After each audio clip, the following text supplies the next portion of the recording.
విజయవాడలో విద్యుత్ సిబ్బంది నిరసన చేపట్టారు.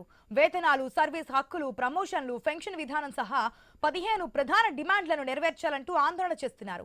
కాంట్రాక్ట్ లేబర్, అవుట్ సోర్సింగ్ ఉద్యోగులను విద్యుత్ సంస్థల్లో విలీనం చేయాలని, విద్యుత్ ఉద్యోగులకు, పెన్షనర్లకు, వారి కుటుంబ సభ్యులకు నగదు రహిత అపరిమిత వైద్య సౌకర్యం కల్పించాలని కోరుతున్నారు.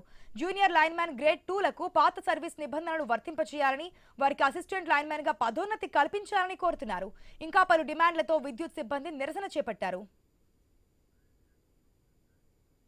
దీనిపై మరింత సమాచారం మా ప్రతినిధి యాకూబ్ అందిస్తారు.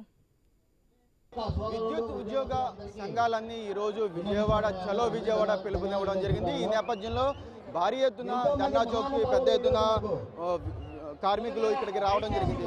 చూసుకుంటే సుమారుగా 15,000 నుండి 20,000 మంది కార్మికులు ధర్నా చౌక్కి రావడం జరిగింది. ఎక్కడి నుంచి వచ్చారు, ఏంటి కనుక ఎక్కడి నుంచి వచ్చారండి మీరు?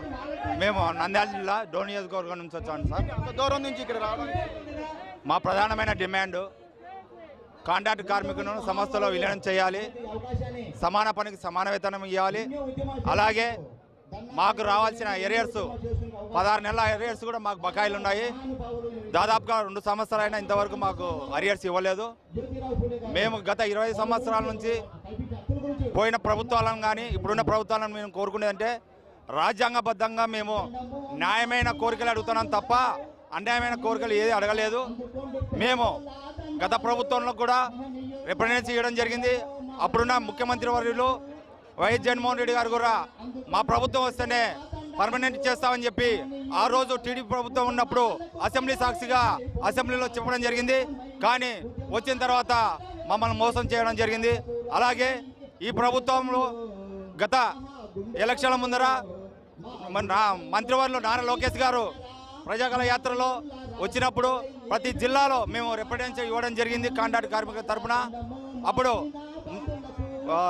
ముఖ్యమంత్రి వాళ్ళు కానీ, ఉప ముఖ్యమంత్రి పవన్ కళ్యాణ్ గారు కానీ, మంత్రివారు నారా లోకేష్ కానీ ఖచ్చితంగా మన ప్రభుత్వం వస్తే మీకు తెలంగాణ తరహాలో విలీనం చేసి మీకు పర్మనెంట్ చేస్తామని చెప్పి హామీ ఇవ్వడం జరిగింది.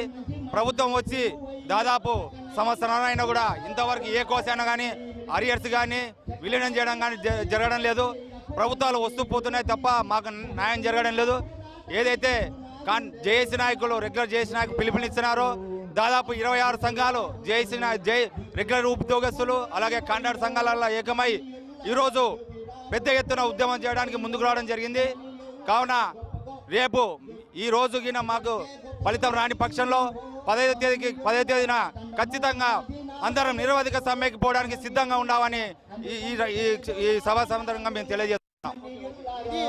నంద్యాల నుండి ఇక్కడికి వచ్చిన విద్యుత్ కార్మికులు చెప్తున్న పరిస్థితి వాళ్ళ డిమాండ్స్ ఖచ్చితంగా నెరవేర్చాలి. ఈరోజు పూర్తి స్థాయిలో ఇప్పటికైనా నెరవేర్చకపోతే రాబోయే రోజుల్లో చాలా వరకు ఇబ్బందులు పడాల్సి వస్తుందని కూడా చెప్తున్నారు. కీలకంగా 26 జిల్లాల నుండి పెద్ద ఎత్తున ఇదే విద్యుత్ సంఘానికి సంబంధించిన ఉద్యోగస్తులు కానివ్వండి, కార్మికులు కానివ్వండి పెద్ద ఎత్తున రావడం జరిగింది.